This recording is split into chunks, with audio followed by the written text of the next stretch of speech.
Éternel notre Dieu, nous voici au-devant de toi.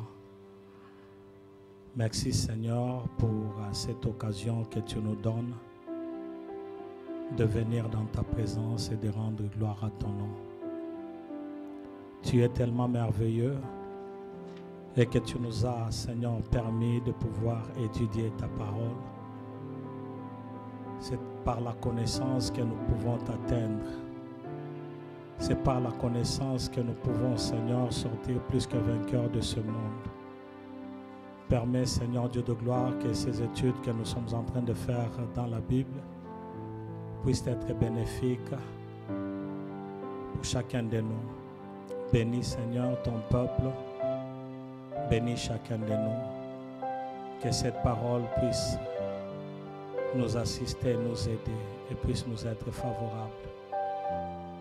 Nous refusons tout ce qui est de la distraction. Nous refusons tout ce qui ne vient pas de toi. Et nous les renvoyons très loin de nous au nom de Jésus. Bénis encore une fois de plus ce moment dans ta présence. Dans le nom de Jésus, nous avons ainsi prié. Nous disons Amen. Je disais Amen. Je disais encore Amen. Est-ce que nous pouvons acclamer? Amen. C'est une grande joie pour moi d'avoir à partager la parole de Dieu dans ce moment ici de l'étude biblique. Nous sommes à notre 10e livre. 10e livre. Amen. Pourquoi pas acclamer? Pourquoi vous n'acclamez pas? Nous sommes à notre 10e livre. Mais j'aimerais poser quand même la question, qui a lu tous les livres? Je sais qu'il y a d'autres qui sont en train de catch up. Gloire au Seigneur. Gloire au Seigneur. Je sais que nous allons y arriver. Amen. Je sais que nous allons y arriver. Et nous allons continuer. Déjà, jusque-là, nous avons fini le livre de Pentateuque. C'est le livre qui a été écrit par Moïse. C'est le livre de Genèse, Exode, Lévitique, Nombre et Deutéronome. Ce sont des livres Pentateuque. Et nous avions entamé les livres historiques.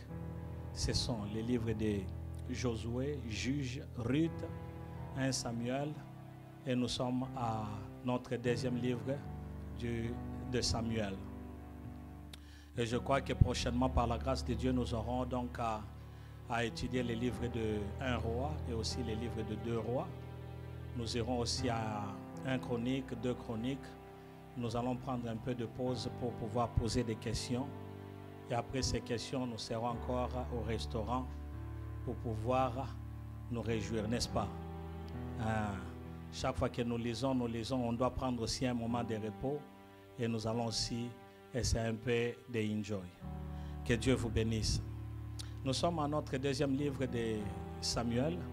Nous avions dit que le livre de Samuel, c'est un livre qui avait d'abord commencé avec un couple d'Anne et son mari qui s'appelle Elkanah. Ce livre-là s'était ouvert avec un couple et s'était terminé avec la mort de Saoul, la mort de Jonathan et donc la mort de Saoul avec ses enfants. Alors, nous avions parlé de ce livre-là et je crois que c'est un livre qui est vraiment très important. Et aujourd'hui, nous sommes en train d'aborder les livres de 2 Samuel. Nous sommes en train de prendre notre vol car nous sommes dans la Bible à 30 000 pieds. Nous survolons, nous n'allons pas survoler comme nous avions survolé les livres de Ruth parce que les livres de Ruth contient seulement 4 chapitres. Et dans les 4 chapitres, on était un peu en bas en train de survoler beaucoup de passages. Mais avec les livres de 2 Samuel, comme le premier livre de Samuel, nous allons survoler beaucoup plus rapidement, mais tout en nous attardant sur des grandes lignes qui nous seront bénéfiques. Alors ce livre ici va commencer avec 3 paroles très importantes que je voudrais que nous puissions noter. Ce livre va commencer avec 3 paroles. Triomphe, transgression et aussi trouble. Triomphe. Transgression, it's triumph, transgression and trouble. Si on ajoute à ces 3 mots le nom de David, c'est ce qui donne ce livre de 2 Samuel. Parce que dans ce livre-ci, nous allons voir la triomphe de David. Nous aurons à voir aussi la transgression of David et aussi le trouble de David. C'est ce qui compose d'ailleurs ce livre de 2 Samuel. Et comme nous avons toujours l'habitude de départager, nous allons départager ce livre-ci en 3 parties. La première partie, c'est du 1er chapitre jusqu'au 10e chapitre. C'est là où nous allons trouver tout sur le triomphe de David. Tout ce qui est des triomphes de David. Toutes les what David conquered. La réussite de David, quand David était en train de monter, la réussite de David, nous allons trouver en commençant du chapitre 1er jusqu'au chapitre 10e. Là, nous allons voir l'agrandissement du royaume, tout ce que David a pu gagner comme terrain. Et la deuxième partie, ce serait du chapitre 11e jusqu'au chapitre 12e. 2 chapitres qui va donc amener la transgression de David. Là, nous verrons la chute de David. Qu'est-ce qui a poussé David à tomber? Et à partir de cela, c'est alors que nous verrons le trouble. Parce que quand on fait entrer le péché, on fait entrer la transgression. Quand on ne fait pas ce que Dieu demande, ça apporte déjà le trouble. Et c'est là, je crois que je vais en parler. Chaque fois qu'une personne monte beaucoup plus, s'il ne fait pas attention, il va commencer à faire les choses selon lui-même et cela va l'amener à pouvoir tomber. Beaucoup de gens, beaucoup des hommes de Dieu dans la Bible, ils avaient bien commencé avec la crainte de Dieu, mais quand le Seigneur les a élevés, quand ils sont à l'apogée, quand ils sont au top, c'est alors qu'ils commencent à descendre et à chuter. Nous allons en parler dans ce livre de 2 Samuel. L'importance de David dans l'histoire est imminente, est très grande. David, ce n'est pas la moindre. David est tellement grand que dans la Bible, quand nous lisons la Bible, nous allons le trouver dans 62 chapitres dans toute la Bible. Et lorsque nous mentionnons 62 chapitres, c'est à peu près 1118 versets, 1118 verses qui parlent de David dans la Bible. Donc, c'est l'homme qu'on a beaucoup parlé dans la Bible après un seul nom. Quel nom? Le nom de Jésus. Donc David, après le nom de Jésus-Christ qui est beaucoup plus mentionné dans la Bible, c'est le nom de David qui est mentionné à la deuxième partie. C'est plus que d'ailleurs d'Abraham. C'est plus qu'Abraham parce qu'Abraham, on a parlé de lui seulement dans 14 chapitres. Joseph, on a parlé de lui seulement en 14 chapitres. Et Élie le prophète, celui qui a fait aussi de grands miracles, on a parlé de lui seulement dans moins de 10 chapitres. Donc on peut déjà comprendre que David, ce n'est pas une petite personne, ce n'est pas un petit nom. David a un nom qui est vraiment qui est très important, surtout pour nous qui sommes chrétiens. On peut comprendre déjà l'importance de David par ces phrases retrouvées plusieurs fois dans la Bible. Quelles sont ces phrases? C'est la cité de David. On en parle beaucoup dans la Bible. La lignée de David. Quand on parle de la généalogie, on parle commençant de David, on descend et on descend encore. Et deux fois, quand on commence à partir du commencement, c'est-à-dire à partir de Genèse, on remonte jusqu'à David. Donc David est devenu comme une référence. On trouve aussi le mot comme sémence de David, the seeds of David. Nous trouvons aussi la maison de David. Nous trouvons le tabernacle de David et nous trouvons aussi la descendance de David ou la racine de David. C'est ce que nous allons trouver dans la Bible concernant David. Alors, j'aimerais que nous puissions lire le livre de Psaumes juste pour une petite compréhension, une grande compréhension si je peux me le permettre. Dans le livre de Psaumes, le numéro 78, au 78. Psaume 78, le verset 67. 78, verset 67. Psaume 78, verset 67. Qu'est-ce que la Bible dit? Cependant, il rejeta la tente de Joseph et il ne choisit point la tribu d'Éphraïm. Il préféra la tribu de Juda, la montagne de Sion qu'il aimait, et il bâtit son sanctuaire comme le lieu élevé, comme la terre qu'il a fondée pour toujours. Il choisit, qui choisit? C'est Dieu. Il choisit David, son serviteur, et il le tira de bergerie. Il le prit derrière le brebis qui allaitait pour lui faire paître Jacob, son peuple, et Israël, son héritage. Et David les dirigea avec un cœur intègre et les conduisit avec des mains intelligentes. Là, on est en train de donner le témoignage de l'homme de David. On parle de ce que Dieu a fait pour pouvoir tirer David. David est sorti de la bergerie. C'était un berger, il prenait soin des brebis. Dieu est allé le chercher dans la bergerie pour l'amener, pour qu'il puisse paître Israël, parce qu'il voulait que celui qui va conduire Israël soit l'homme selon le cœur de Dieu. Et nous allons voir comment est-ce que Dieu a parlé que David était l'homme selon son cœur. Non pas que David était un homme qui ne péchait pas. Au contraire, nous allons voir que David avait connu beaucoup de fautes. Mais c'est parce qu'il était dans la volonté de Dieu. Il savait comment revenir dans la présence de Dieu. Donc Dieu est en train de donner ce témoignage qu'il a tiré David de la bergerie, derrière le brebis qui allaitait, pour lui faire paître Jacob. Et Jacob, c'est Israël. Dieu a pris David pour prendre soin de Jacob, d'Israël, qui est son héritage. Et la Bible dit que David les dirigeait avec un cœur intègre, un bon cœur. Il les conduisait avec le main intelligent. Donc c'est le genre de personnes que Dieu cherche. Les personnes qui seront intègres devant l'Éternel, qui marcheront avec intelligence devant l'Éternel. Voici ce que David était. Il était d'abord berger, puis il est devenu serviteur d'un roi. Et quel est ce roi-là? C'est le roi Saoul.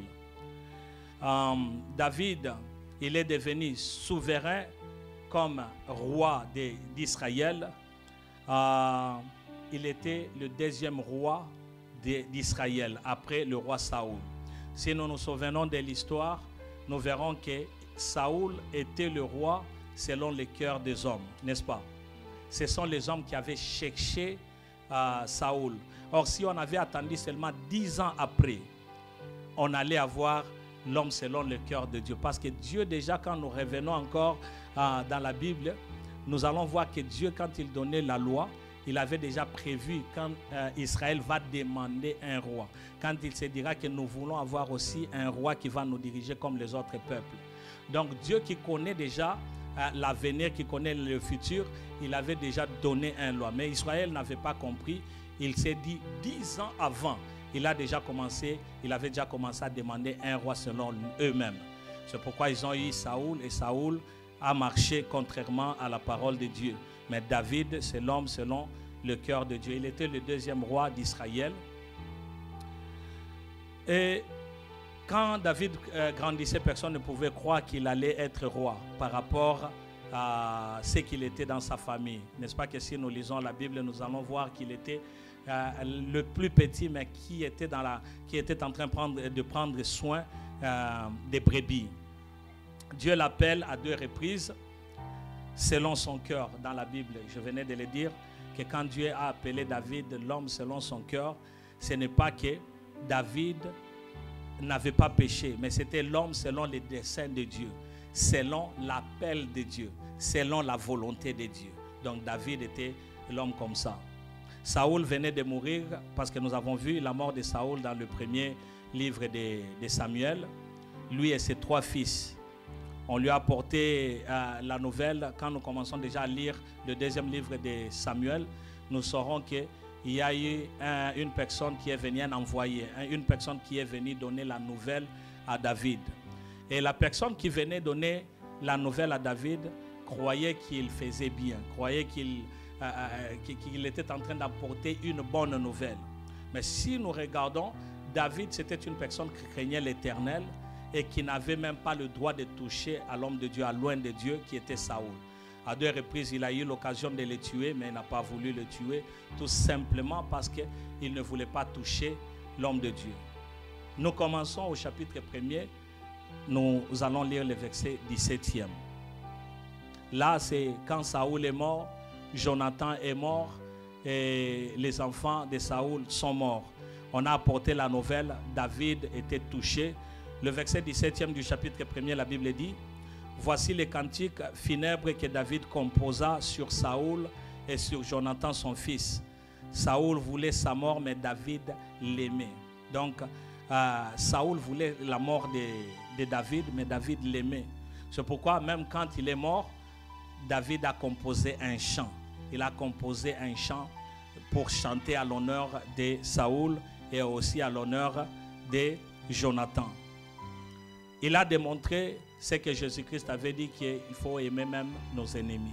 C'est lui qui aime, ne choisit pas seulement, non, moi je vais seulement aimer celui-ci, je vais aimer celui-là, et l'autre là, je ne vais pas l'aimer parce que sa tête, je n'aime pas sa tête. Parce que je n'aime pas ce qu'il est en train de parler ou comment il parle. Nous devrions aimer tout le monde, sans exception. Au verset 25e du chapitre 1er, la Bible dit ceci, David est en train de dire ceci: comment des héros sont-ils tombés au milieu du combat?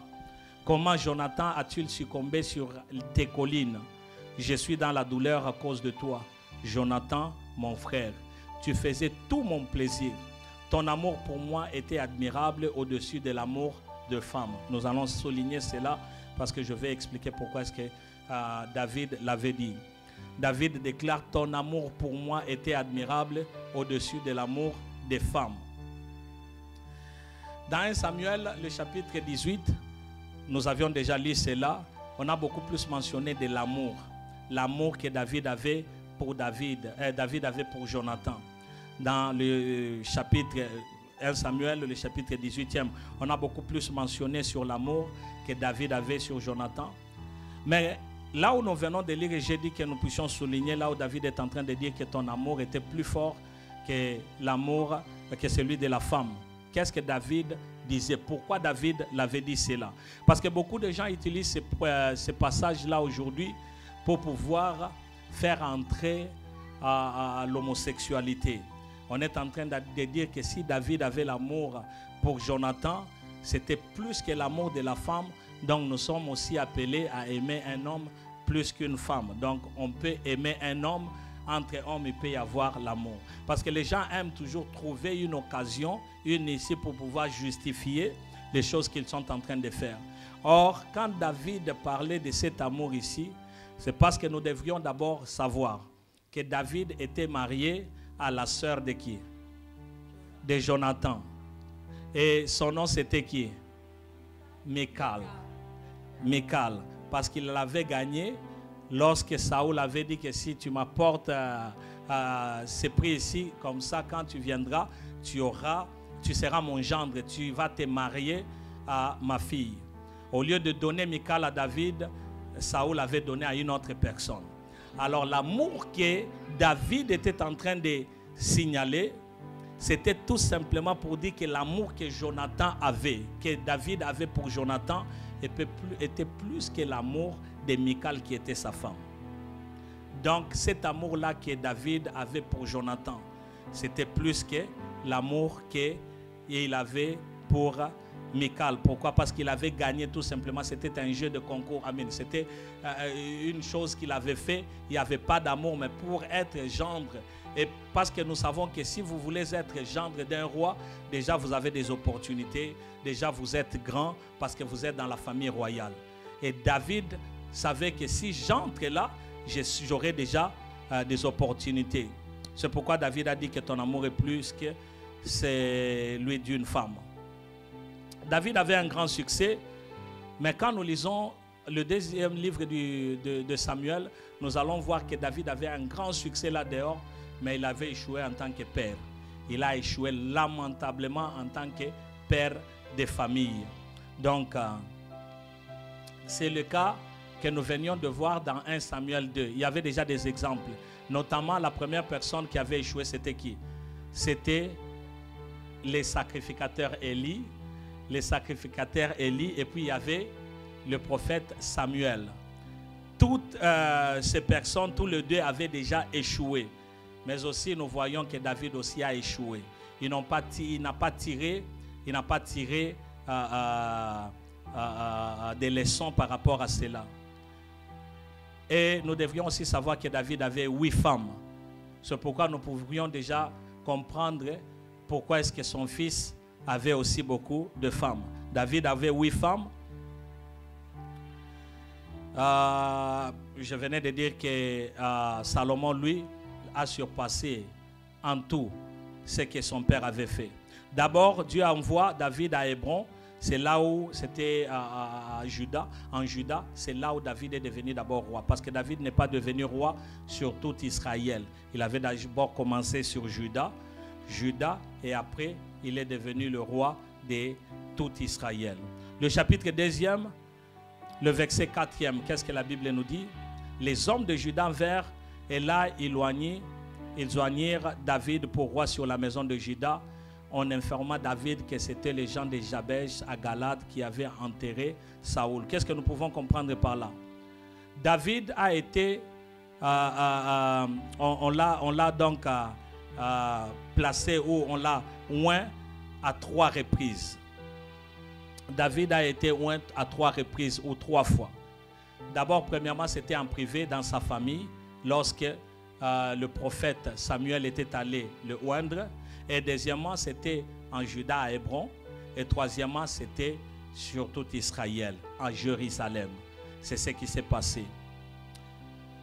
C'est ce qui s'est passé. Et deuxièmement, Saoul est mort et ses autres fils.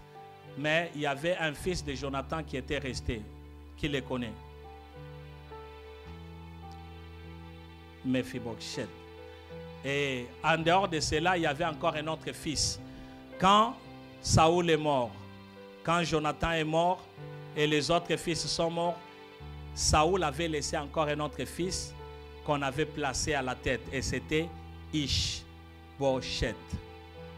Ish-Bosheth.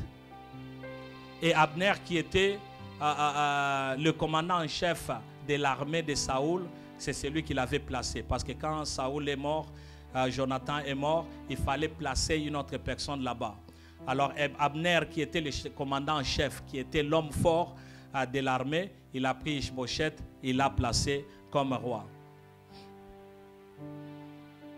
Il y avait 2 conflits qui étaient là. David avait son homme fort. Comment il s'appelait? C'était Joab. Joab était l'homme fort de David. Saoul aussi avait un homme fort, c'est Abner que je venais de dire. Alors il y avait maintenant conflit entre Joab et Abner. Nous allons comprendre cela comme nous sommes en train de descendre. C'était pendant 7 ans qu'il y avait conflit entre ces 2 personnes-là alors que Ish-Bosheth était à la place. Le chapitre 3, le verset 1er, la Bible dit ceci: la guerre durant longtemps, c'était pendant presque 7 ans. La guerre durant longtemps entre la maison de Saoul et la maison de David. Mais qu'est-ce que la Bible est en train de souligner? La Bible souligne David devenait de plus en plus fort et la maison de Saoul allait en s'affaiblissant. Pourquoi? Parce que Ish-Bosheth qui était là, Abner était là. Si vous lisez la Bible très bien, vous allez comprendre que Abner avait pris la femme de Saoul. Une femme que Saoul avait laissée. Abner, qui était le commandant en chef, a pris cette femme-là. Donc c'est le désordre qui est en train d'entrer. Et Ish-Bosheth n'était pas content, c'est pourquoi il avait parlé à Abner. Et quand Abner a entendu cela, Abner a voulu maintenant sacrifier Ish-Bosheth pour aller maintenant vendre à David la royauté. C'est pourquoi Abner livre le roi entre les mains de David. Donc les livres que nous sommes en train de lire, nous sommes en train de lire les livres historiques. C'est pourquoi quand je suis en train de parler, je suis en train, comme si je suis en train de relater une histoire. Parce que ce sont des livres historiques, en commençant par les livres de Josué, les livres de Ruth, les livres de Juges et 1 Samuel, 2 Samuel, nous allons continuer jusque dans les livres des chroniques. Ce sont des livres qui sont historiques, ce sont des histoires. Le chapitre 5, le verset 1er, nous allons lire jusqu'au verset 5e. Chapitre 5, le verset 1er jusqu'à 5. Tous les tribus d'Israël vinrent auprès de David à Hébron et dirent, voici, nous sommes tes os et ta chair. Autrefois, déjà lorsque Saoul était notre roi, c'était toi qui conduisais et qui ramenais Israël. L'Éternel t'a dit, tu paîtras mon peuple d'Israël et tu seras le chef d'Israël. Ainsi, tous les anciens d'Israël vinrent auprès du roi à Hébron et le roi David fit alliance avec eux à Hébron devant l'Éternel. Ils joignirent David pour roi sur Israël. David était âgé de 30 ans lorsqu'il devint roi. Il régna 40 ans à Hébron. Il régna sur Juda 7 ans et 6 mois. Et à Jérusalem, il régna 33 ans sur tout Israël et Juda. Là, on nous parle après la mort d'Ishi-Boshet, parce que Ishi-Boshet était mort. Il y avait d'autres personnes. Vous vous souvenez de ce qui s'est passé avec le roi Saoul? Quand il est mort, Jonathan est mort, on a apporté la nouvelle à David. On a dit que ce monsieur qui était venu, il a dit que j'ai tué Saoul. Et qu'est-ce que David avait fait? David l'avait tué. Il y a d'autres personnes aussi, 2 personnes qui sont allées tuer Ish-Boshet qui dormait. Ils l'ont tué et quand ils l'ont tué, ils ont encore apporté maintenant le message à David. David a dit, comment est-ce que vous pouvez aller tuer une personne innocente sur son lit? Bien qu'il était comme un ennemi à David, mais seulement David ne voulait pas prendre la royauté comme ça. Dieu l'avait promis. C'est pourquoi chaque fois que vous avez le ainsi dit de l'Éternel, chaque fois que vous avez la parole de Dieu, vous avez une promesse de Dieu. On ne suit jamais la promesse de Dieu par soi-même. On ne peut pas aider Dieu. Non, parce que Dieu m'a déjà oint. Là, je vais courir très vite pour prendre ce que Dieu m'a donné. Avant le temps, ce n'est pas le temps. Dieu, c'est un Dieu d'ordre. Quand vous voyez David avait commencé dans la bergerie. On l'a prise. Ça a pris beaucoup de temps pour que David puisse accéder à la royauté. Mais malgré cela, il était dans la maison du roi. Il n'a pas cherché le poison pour tuer Saoul. Il n'a pas cherché à tuer ceux qui étaient là. Il a attendu son temps. C'est pourquoi les personnes qui apportaient les nouvelles croyaient qu'il faisait bien, mais David les a tués parce que David ne voulait pas accéder à la royauté comme ça. David, qu'est-ce qu'il a fait? Après avoir récupéré Hébron, il a sécurisé la ville de Jérusalem qui est devenue comme la capitale. À l'époque, quand nous sommes en train de parler de Jérusalem, ce n'était pas Jérusalem, c'était Jébus. Le nom de Jérusalem, à cette époque-là, c'était Jébus. Josué ne l'avait pas encore prise. Mais quand David l'a prise, a fait de cela donc un lieu ou une ville stratégique. Le verset 6e, la Bible dit, jusqu'au verset 7e, le roi marcha sur ses gens, sur Jérusalem contre les Jébusiens, les habitants du pays. Ils dirent à David, tu n'entreras point ici, car les aveugles même et le boiteux te repousseront. Ce qui voulait dire David n'entrera point ici. Mais David s'empara de la forteresse de Sion, c'est la cité de David. Avez-vous déjà entendu parler qu'on avait dit dans la Bible que le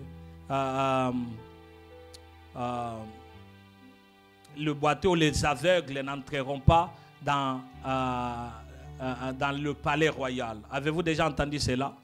C'était par rapport à ces gens-là qui étaient à Jérusalem.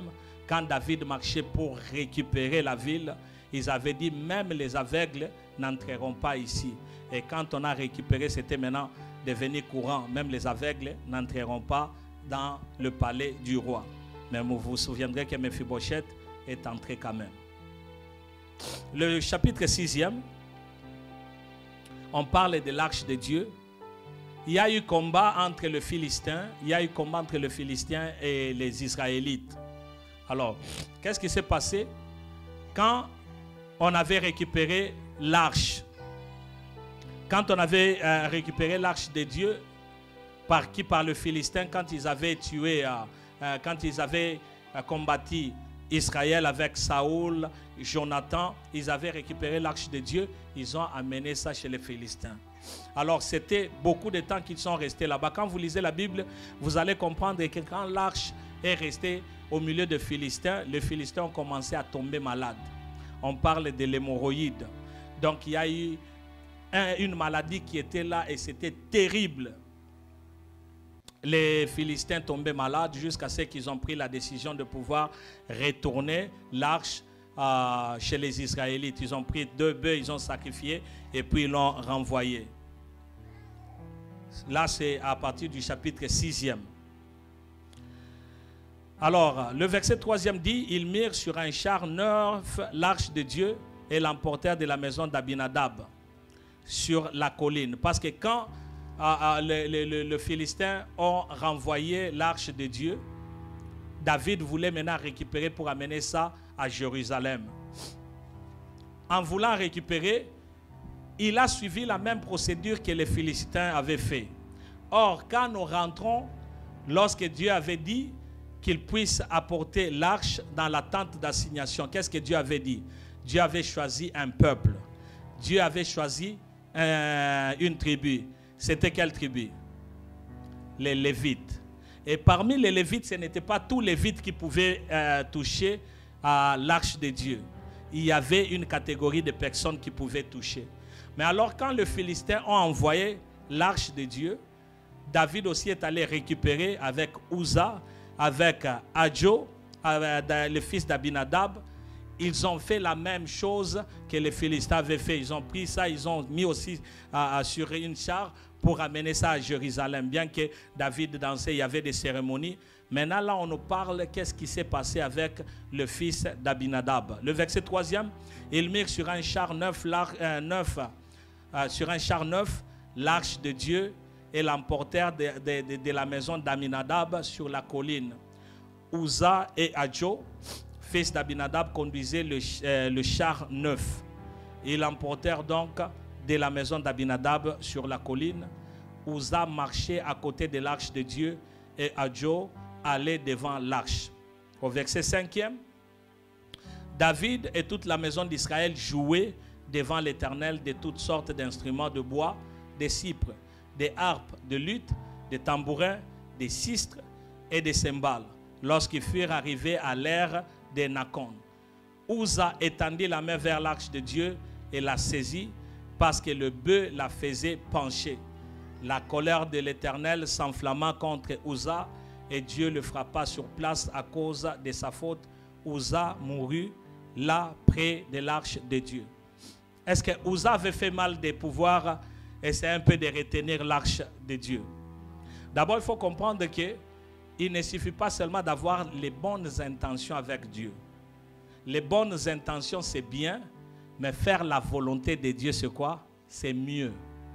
On peut avoir de bonnes idées, on peut avoir de bonnes intentions, mais que ces intentions-là collaborent avec la volonté de Dieu, alors nous serons dans la volonté de Dieu. David a vu les Philistins qui ont envoyé.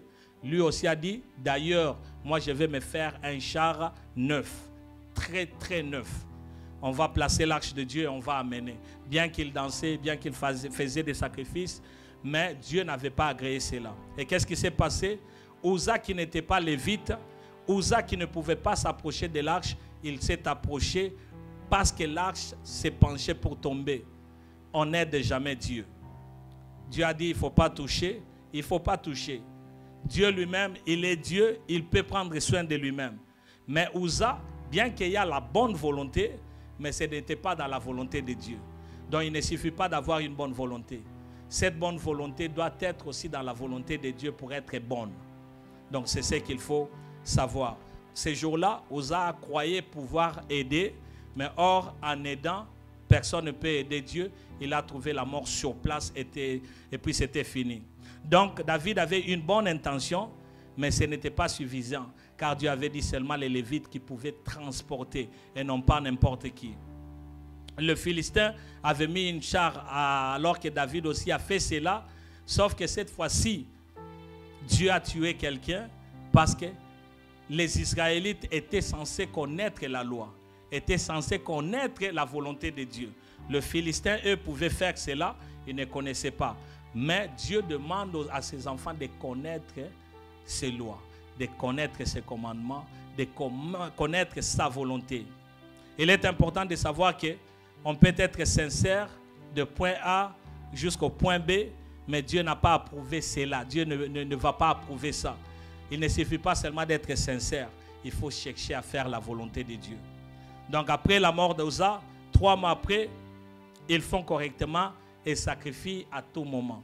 Donc quand ils ont vu qu'une personne est morte, on a pris l'arche, on l'a apporté chez une personne et cette personne-là a été bénie et après David est venu le récupérer. Le chapitre 7e, ce chapitre ici, c'est un chapitre qu'il faudrait connaître. C'est un chapitre qui est vraiment important. Ce chapitre donne une lumière à toute la Bible et le ministère de Christ donne sens à partir de ce chapitre ici, le chapitre 7e. Quand nous ouvrons le Nouveau Testament dans le livre de Matthieu, déjà dans le livre de Matthieu, le chapitre 1er, le verset 1er, on parle de la généalogie de Jésus-Christ, fils de David, fils d'Abraham. Donc déjà là, c'est ce qu'on retrouve dans le chapitre 7e. Alors que Marie aussi, Marie, la mère de Jésus-Christ, quand l'ange est venu et lui a parlé qu'elle devait devenir, qu'elle allait être enceinte, elle connaissait ce qui s'est passé. Elle connaissait la parole de Dieu. C'est pourquoi elle était calme et elle a reçu la parole. Quand vous lisez bien le livre de Matthieu, vous allez comprendre qu'elle n'a pas posé beaucoup de questions, elle n'a pas fait ceci, cela, parce qu'elle connaissait, elle avait la connaissance de la parole de Dieu. Et dans ce chapitre-ci, David prend la résolution de faire quoi? De construire le tabernacle, de construire une maison à Dieu. Cette bonne pensée-là, c'est David qui l'avait prise. Mais Dieu a dit, c'est pas toi qui vas me la faire, c'est pas toi qui vas construire une maison pour moi. Et Dieu même a insisté, il a dit, en tout cas j'aime là où je suis. Vivre dans des tentes, j'aime ça. Mais quand on a commencé à construire, vous verrez avec moi comment est-ce qu'on a dépensé beaucoup d'argent juste pour construire un temple à l'Éternel. Et j'en parlerai prochainement. On avait dépensé, aujourd'hui on peut faire l'estimation à 11 millions de dollars.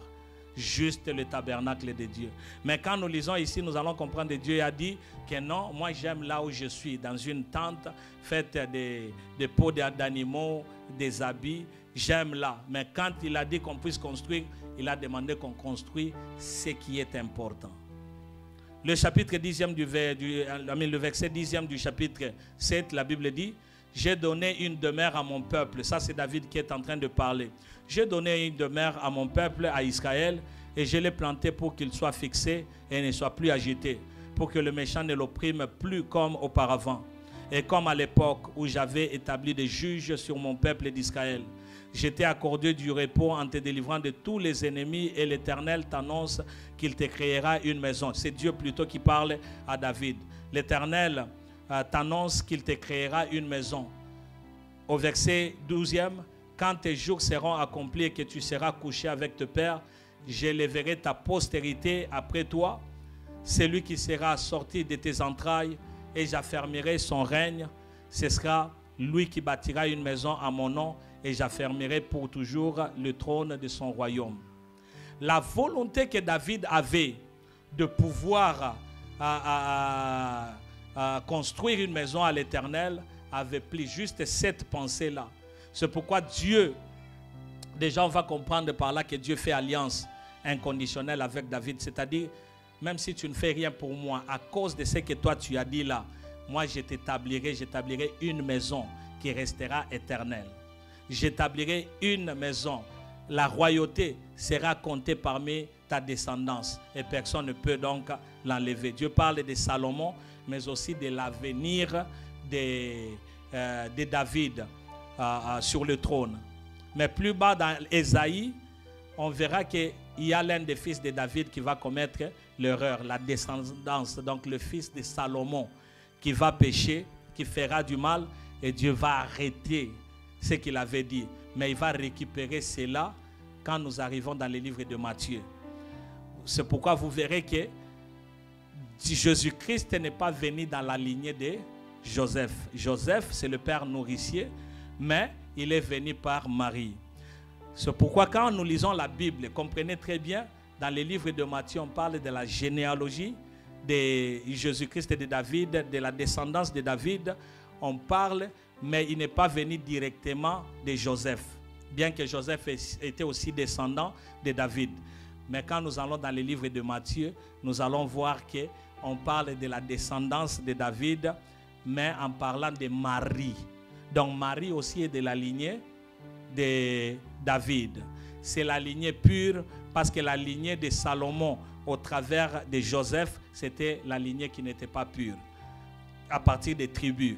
C'est pourquoi vous verrez que Joseph est là, mais il a fallu que l'enfant Jésus-Christ puisse venir au moyen de l'Esprit, touchant Marie, pour que Marie puisse donner naissance. Donc c'est la lignée qui est pure, toujours venant de David, mais une lignée pure, alors que Joseph est venu aussi de David, mais Jésus-Christ ne pouvait pas venir de Joseph parce que c'était une lignée qui n'était pas pure, à cause de ce que Jéconia, le fils de Salomon, avait fait. Jéconia. Jésus-Christ va les restaurer par deux événements, restaurer donc la royauté de David par deux événements. Et c'est pourquoi il y a aussi la deux généalogies que je venais de parler. Dans Matthieu, on parle de Joseph. Dans Luc, on parle de Marie, par le fils de David qui est Nathan. Donc, Marie est venue de la lignée de Nathan, qui n'est pas le prophète, ne vous confondez pas avec le prophète Nathan, mais il est venu de Nathan, qui est la descendance de David, différentes branches. Le chapitre 11e, c'est le chapitre où tout bascule. J'avais dit que du premier chapitre jusqu'au chapitre 10e, c'est la montée de David ou le triomphe de David. Et à partir du chapitre 11e jusqu'au chapitre 12e, j'avais dit c'est quoi? La transgression de David. Donc tout bascule à partir de ces deux chapitres ici. Nous allons comprendre. Le chapitre 11e, nous voyons la transgression de David, le temps où David était dans sa montée, mais à cette époque-là, c'est là où il va commencer à chuter. Parce que l'homme a toujours tendance à oublier le faible commencement. Quand Dieu l'élève, il oublie d'où il est venu et il croit qu'il peut se permettre de tout faire. Quand nous lisons la Bible, c'est beaucoup plus. On voit les gens que le Dieu a élevés. Il les a élevés au top, arrivés au top. Ils commencent maintenant à faire des choses que Dieu n'aime pas. Alors c'est pourquoi nous, en lisant ceci, on doit être vigilants et on doit comprendre que nous devrions rester constants avec Dieu. Quand Dieu nous élève et nous accorde tout ce dont nous avons besoin, n'oublions pas. Comme je l'ai toujours dit deux fois, il y a un frère qui était toujours à l'église, il aimait prier. Chaque dimanche, il était là, chaque mardi, chaque vendredi, il était toujours là. Dieu l'a béni, il est devenu tellement élevé, au point que le dimanche, il n'était pas là. Il ne venait plus à l'église. Et les gens qui sortaient de l'église, quand il était en voiture, on voit le monsieur en train de courir. Il était en train de faire le jogging. Et il était devenu maintenant athlète. On dit, mes frères, qu'est-ce qui ne va pas? Il a dit, je suis avec vous en esprit. En esprit, je suis avec vous. Donc, auparavant, il n'était pas en esprit. Mais quand il a gagné, il commence à être en esprit. Nous ne voulons pas de cela, nous voulons aussi le physique. Amen. Le verset 1er du chapitre 11e, la Bible dit ceci: l'année suivante, au temps où le roi se mettait en campagne, David envoya Joab avec ses serviteurs et tout Israël pour détruire le fils d'Amon et pour assiéger Rabat. Mais David resta à Jérusalem. David, c'était un homme de guerre.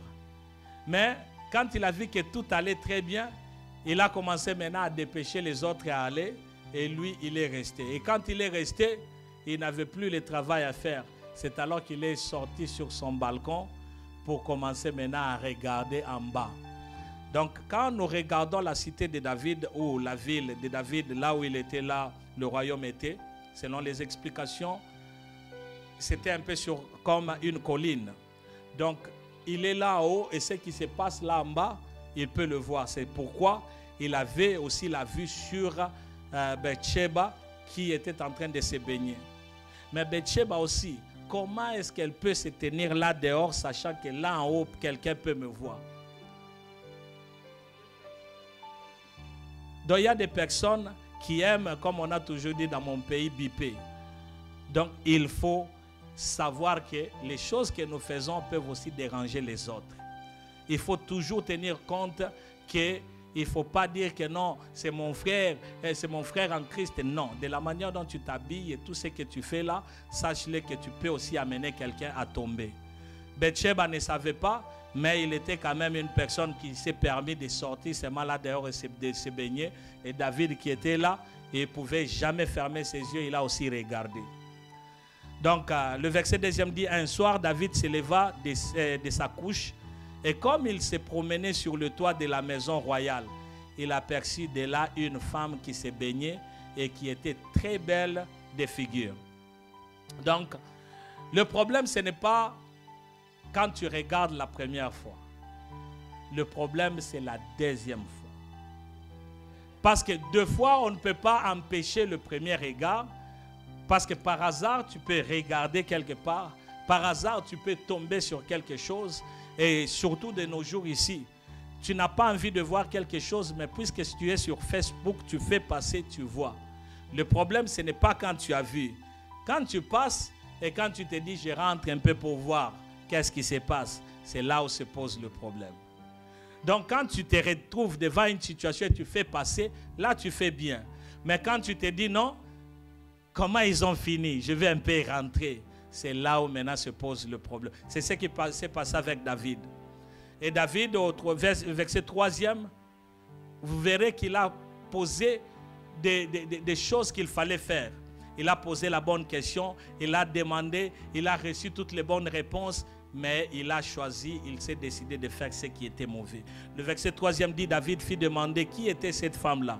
On lui dit, n'est-ce pas Bathsheba, fille d'Eliam, femme d'Uri, l'Héthien. Le verset 4e dit, et David envoya des gens pour le chercher, et elle vint vers lui, il coucha avec elle. Après s'être purifiée de sa souillure, elle retourna dans sa maison. Cette femme devint enceinte, et elle fit dire à David, je suis enceinte. Donc là, nous comprenons que David avait posé la question. Quand on pose cette question-là, qu'est-ce qu'on dit? Donc il avait de bonnes intentions. Il a dit, c'est à qui? C'est qui cette femme-là? On lui dit, c'est une femme qui est mariée, femme d'Uri. Il connaît Uri parce que Uri était parmi ses chefs de bataille, ses militaires. Mais quand même, il a dit, allez la chercher et amenez-la à moi.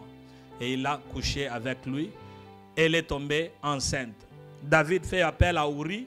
C'est là où maintenant, encore une fois de plus, quand on commet un péché, on veut faire quoi? On veut couvrir tous les péchés. Et il a déjà touché à la femme d'autrui. Il y a maintenant un fils. Et il y a maintenant elle est tombée enceinte. Mais il ne se limite pas là. Qu'est-ce qu'il fait? Il fait appel à Uri. Pourquoi? Pour couvrir maintenant ça. Il appelle Uri, viens, va maintenant rencontrer ta femme. Uri dit, non, moi, nous sommes en bataille, moi je ne peux pas faire ça. Il dort là devant le palais royal. Le lendemain, il dit, mais pourquoi tu n'es pas allé? Il a dit, non, moi je ne peux pas faire ça. David s'est dit, bon, comme il est sobre, je ne peux pas faire ça, mais je vais lui donner maintenant l'alcool. Alors viens, on va manger, on va boire. Il arrive là, il boit, il boit, il boit. Il devient donc ivre, mais malgré étant ivre, il sort, il refuse de rentrer à la maison. Il dort encore là. Et là, David fait quoi? Il prend une lettre, il rédige une lettre, il dit, va donner à Joab. Et cette lettre-là, c'était l'arrêt de mort de Uri. Donc, Uri a pris la lettre pour l'amener à Joab, tout simplement pour que Joab puisse chercher comment tuer Uri. Quand on commet un péché, on veut couvrir, on veut couvrir, on veut couvrir, et ça amène toujours quelque part. C'est ce qui s'est passé avec David. David a péché. Il a amené la déception. Donc, dans cette histoire, il y a les désirs qui étaient là, les désirs de la chair, on voit, on désire. Après les désirs, ces désirs-là amènent à l'adultère. Il tombe et l'adultère amène à quoi? À la déception. Et la déception amène à quoi? Au piège. Et le piège amène à quoi? Au meurtre. Jusqu'à ce qu'une personne est morte. Le chapitre 12e, c'était pendant une année complètement que Dieu n'a rien dit. Quand les hommes pêchent, Dieu reste calme. L'homme croit que non, Dieu ne voit pas ou bien Dieu a laissé passer.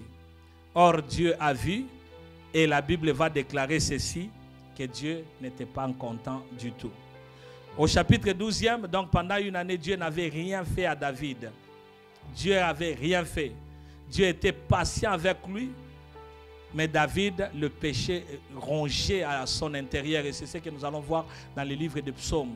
À l'intérieur de David, David c'était un homme, quand il pêche, il n'est pas à l'aise. C'était comme ça avec David.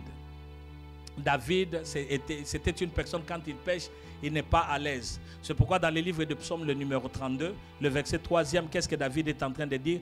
Tant que je me suis tu, quand j'ai fermé ma bouche, tant que je me suis tu, mes os s'est consumé. J'ai gémissé toute la journée.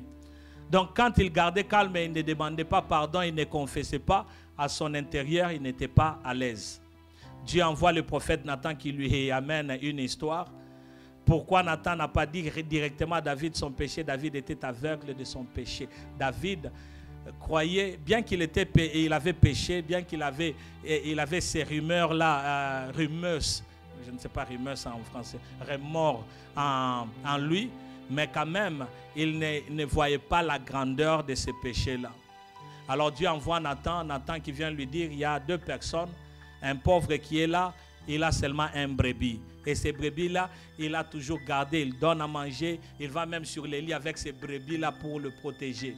Et à côté, il y avait un homme fort, un homme très riche. Mais cet homme riche-là reçoit un visiteur qui arrive là. Il avait beaucoup de biens, beaucoup de brebis. Il ne veut pas tuer ces brebis. Il envoie seulement tuer quoi? Prendre la brebis de cette personne qui était pauvre. Il prend ces brebis-là, il l'amène pour donner la nourriture à son visiteur. David, sa réaction était vraiment très bonne. Non, non, non, non, ça ne peut pas se faire comme ça. Cet homme-là doit payer. Cet homme-là mérite la mort. Il mérite ceci, cela. Après avoir dit tout cela, Nathan le regarde et dit, cet homme-là, c'est toi. Parce que tu as laissé tout ce que tu as. Tu as 8 femmes. Et Dieu dira même que non, si tu en voulais plus, tu allais encore les avoir. Parce que tu étais là. Mais voilà, tu as préféré aller prendre la femme d'autrui. La seule femme que Uri avait. Mais toi, tu en avais beaucoup. Tu as préféré aller prendre chez l'autre. Le verset 4e, un voyageur arrive là. On est en train d'expliquer ce que je venais de dire. Le verset 5e, la Bible dit, la colère de David s'enflamma violemment contre cet homme-là. Or, il ne savait pas que cet homme-là, c'était lui. Et il dit à Nathan, l'Éternel est vivant. L'homme qui a fait cela mérite la mort. Et il rendra 4 brebis pour avoir commis cette action. Et pour avoir été sans pitié. Et Nathan dit à David, tu es cet homme-là. Ainsi parle l'Éternel, le Dieu d'Israël.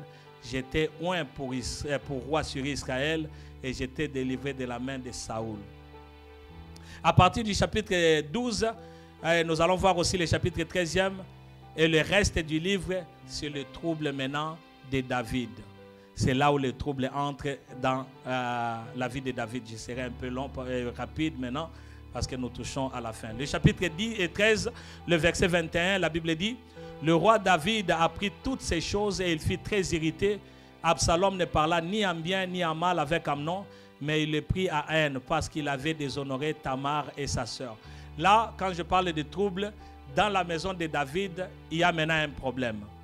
Il y a Amnon, qui est le fils aîné de David. Qu'est-ce qu'il fait? Il voit sa sœur, sa demi-sœur Tamar, la sœur d'Absalom. Il tombe amoureux de sa petite sœur. Là, maintenant, il ne mange plus. Il ne dort plus. Mais il y avait son ami qui était là. Un ami qui était un peu compliqué. Un ami qui donnait des conseils, mais des mauvais conseils. C'est le fils du grand frère de David. c'est celui-là qui avait donné le conseil. Non, mais fais ça, fais ça, fais ça, fais ça. On a appelé Tamar. Tamar est arrivé. Alors que la Bible dit que Amnon aimait terriblement Tamar. Mais quand Tamar est venu, on a dit qu'on fasse sortir tout le monde. Il est resté seulement avec Tamar. Et il voulait maintenant toucher à Tamar, sortir avec Tamar. Tamar a dit non. En Israël, on ne peut pas faire ça. Tu peux quand même me demander chez mon père. Tu peux demander à David. David ne va pas refuser. Il va te donner. Il va me donner à toi. Je vais dire ça comme ça. Donc, David ne va pas refuser. Mais il a refusé. Il a connu sa soeur. Et après avoir connu sa soeur, il a maintenant renvoyé sa soeur comme une prostituée. Sors, sors. Et il a dit qu'on puisse fermer la porte. Et dès qu'il est sorti, Tamar est sortie. Elle a pleuré parce que personne ne pouvait la toucher. C'était la coutume en Israël. Il est rentré chez son frère Absalom. Mais qu'est-ce qu'Absalom a fait? Reste calme. N'est-ce pas ton frère? Reste calme. Or, en faisant cela, la Bible dit qu'il ne parlait ni en bien ni en mal d'Amnon. Donc, il ne faisait rien. Juste après 2 ans, c'est alors qu'il s'est vengé. Il a fait quoi? Il a tué Amnon. Absalom s'est enfui. C'est là maintenant le terrible, le trouble qui est en train dans la vie de David. Donc 2 ans après, Absalom demande, il y avait une fête qui était là, Absalom demande est-ce que tout le monde, tous les fils de David peuvent venir, et il demande même à David est-ce que Amnon aussi peut venir. Au verset 39e du chapitre 13, c'est là où l'on amène maintenant la suite. Là maintenant, après avoir Absalom, après avoir tué Amnon, Absalom prend la fuite, il sort, mais au verset 39e, David commence maintenant à oublier l'histoire. Et la Bible dit, le roi David cessa de poursuivre Absalom car il était consolé de la mort d'Amnon. David fait rentrer Absalom à Jérusalem, mais il ne voulait pas lui parler et l'enfant devint rebelle. Donc, on a dit, c'est Joab qui avait demandé à ce que Absalom puisse rentrer. Il est rentré, arrivé là-bas, David a dit, il peut rentrer, mais je ne veux pas le voir. Il est rentré. Donc, au lieu de résoudre le problème, parce qu'il y avait un problème qui était là, au lieu de résoudre le problème, David n'a rien fait, il a dit seulement reste. Or, quand on ne résout pas le problème, surtout enfant de Dieu, si on ne veut pas résoudre le problème va ronger et va apporter encore un autre problème. C'est ce qui s'est passé. Absalom a commencé maintenant à faire la vie ou à mener la vie difficile à David. Au chapitre 15e, Absalom agissait ainsi à l'égard de tous ceux d'Israël qui se rendaient vers le roi pour demander justice, et Absalom gagnait le cœur des gens d'Israël. Alors là, Absalom a commencé maintenant à gagner le cœur des enfants d'Israël. Il disait, quand les gens venaient pour que David puisse traiter, puisse juger, il disait, qui va m'établir juge sur Israël, et moi je pourrais très bien trancher les choses. Donc le cœur des hommes commençait maintenant à aller vers lui. Dans 5 chapitres de la Bible, nous allons voir qu'Absalom mène la vie dure à son père et l'envoie même en exil. David fuit à cause de son fils qui a été établi comme roi. Et Joab, chef de l'armée de David, tua Absalom. Mais avant que je ne puisse arriver là-bas, il y a eu quelque chose qui s'est passé. Il y a eu un homme qui était très important à David, il s'appelait Achitophel. Cet homme-là, la Bible dit ceci, c'était un conseiller de David. Les paroles que Achitophel faisait sortir, la Bible est en train de comparer comme si c'était Dieu lui-même qui parlait. Donc c'était une personne qui donnait conseil à David quand il dit quelque chose. Cette chose-là, si on fait ça, il réussit toujours. Donc c'était comme David consultait Dieu lui-même. C'était comme ça qu'Achitophel était. Mais quand Absalom est devenu roi, quand Absalom a fait fuir David, il a fait appel à Achitophel. Achitophel est allé maintenant être avec qui?